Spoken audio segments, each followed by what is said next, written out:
Pokok bahasan kita sekarang adalah bijaksana dengan bahan kimia.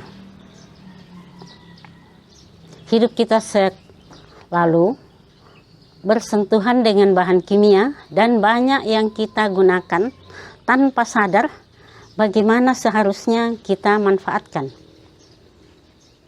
Beberapa contoh berikut saya bahas. 1. Natrium hidroksida atau NaOH yang banyak dikenal dengan nama soda api di masyarakat. Bahan ini biasanya banyak digunakan untuk bahan penolong mengatasi tersumbatnya pembuangan kamar mandi, WC, dan lain-lain.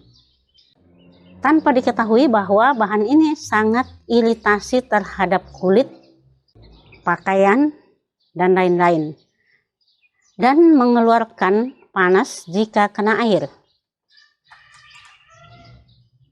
Untuk pemakaian kita harus menggunakan pelindung tangan, badan yang tepat, dan hindari jangan ada yang tercecer. Saat dicampurkan atau disentuhkan dengan air, harus NaOH yang dimasukkan sedikit-sedikit ke dalam air dan bukan sebaliknya. Karena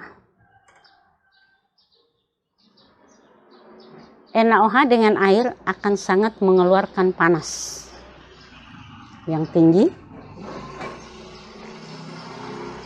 Dan jika dalam pemakaiannya sempat terkena di tubuh atau apa, maka segeralah cuci dengan air, dan sebaiknya air yang mengalir sampai betul-betul bersih. Zat yang lain yang banyak di masyarakat yaitu C2H5OH atau alkohol yang nama kimianya etanol. Zat ini mudah terbakar, jadi jangan dekat dengan api. Zat ini mudah menguap, maka jika digunakan, jangan terlalu lama dibuka. Banyak digunakan sebagai antiseptik, contohnya saja sebagai campuran untuk hand sanitizer. Ini dalam konsentrasi yang sudah terukur. Nah, pada kadar yang tertentu, uap daripada alkohol ini sangat merangsang pernafasan ataupun mata. Makanya itu hati-hati dalam menggunakannya, selain daripada iritasinya terhadap kulit. Yang berikutnya, H2SO4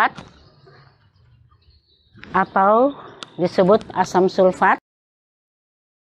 Ini yang banyak digunakan di masyarakat yaitu sebagai air aki. Asam sulfat yang pekat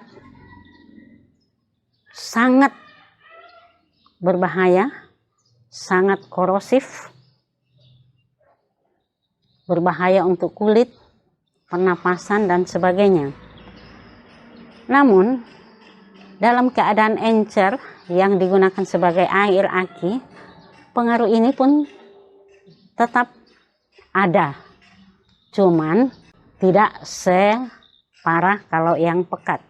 Sama dengan soda api, jika zat ini dicampurkan dengan air atau diencerkan, harusnya H2SO4 yang dituangkan pelan-pelan ke dalam air, itu pun juga kalau perlu wadahnya didinginkan dalam suatu wadah yang berisi air biasa ataupun air yang mengalir. Karena sangat ekstern atau mengeluarkan panas. Berikutnya, zat aditif. Zat aditif yaitu zat tambahan pada makanan dan minuman atau cemilan. Yang banyak di masyarakat kita temui yaitu zat pewarna yang hanya memuaskan mata, supaya enak dipandang. Zat pemberi rasa atau memuaskan lidah, enak kalau dikunyah.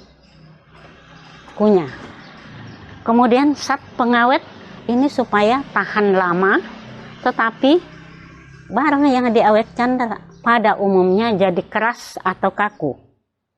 Baik, kita bahas satu-satu karena ini sangat penting dan sangat langsung ke dalam tubuh kita, yaitu dimakan, berarti langsung masuk ke dalam pencernaan kita, sehingga kita harus pintar-pintar menyikapi dalam penggunaannya. Pertama, zat pewarna. Maksud penambahan zat pewarna ini pada umumnya supaya indah dilihat. Jadi, untuk kepuasan penglihatan. Zat ini ada yang didapatkan di alam secara langsung, misalnya kunyit, pandan, dan lain-lain. Dan ada yang sintetis. Ini umumnya diproduksi banyak dan diperuntukkan untuk kebutuhan tertentu. Misalnya untuk cat, kertas, tekstil, dan lain-lain. Jangan salah pakai. Karena zat warna sintetis lebih murah dari yang alami, warnanya pun lebih banyak variasinya. Ingat, jangan sampai usus lambung kita terimbas pewarnaan. Atau secara umumnya, kalau saya boleh katakan, pencernaan kita ikut dicat, diwarnai. Saran, pilihlah pewarna makanan yang direkomendir oleh pemerintah untuk makanan dan minuman dan gunakan sesuai kebutuhan. Zat pewarna ini banyak sekali kita dapatkan dalam makanan, jajanan, minuman yang tidak terkontrol. Apalagi kalau kita buat sendiri tapi kita memilih zat warna yang hanya memuaskan mata, kita tidak mengerti apakah ini tepat atau tidak. Untuk awam, sebaiknya gunakan apa yang alami saja dulu. Atau yang ada di situ zat pewarna yang direkomendir oleh pemerintah dan aturan pakainya ada. Berikutnya, zat pengawet. Zat pengawet ini ditambahkan dimaksudkan agar makanan atau minuman tahan lama atau untuk waktu yang tertentu.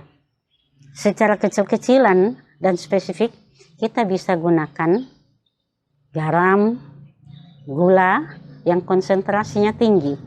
Untuk produksi industri atau home industry umumnya digunakan pengawet yang sudah banyak dijual. Misalnya senyawa benzoat dan lain-lain. Tetapi ada bahan pengawet yang bukan untuk makanan, minuman, misalnya formalin dan sebagainya.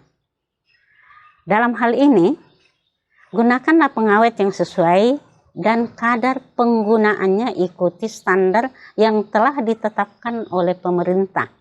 Yang biasanya ada pada label pengawet yang dijual secara industri. Ingat, pengawet yang dikonsumsi jangan sampai imbasnya ke alat pencernaan kita ikut terawetkan. Nah, kalau barang-barang kita awetkan, makanan minuman kita awetkan keras, bagaimana kalau masuk ke dalam tubuh kita dan yang terkena ikut juga keras. Oleh karena itu, gunakanlah bahan pengawet sesuai aturan yang sudah ditentukan dan tepat guna. Yang berikutnya, zat pemberi rasa.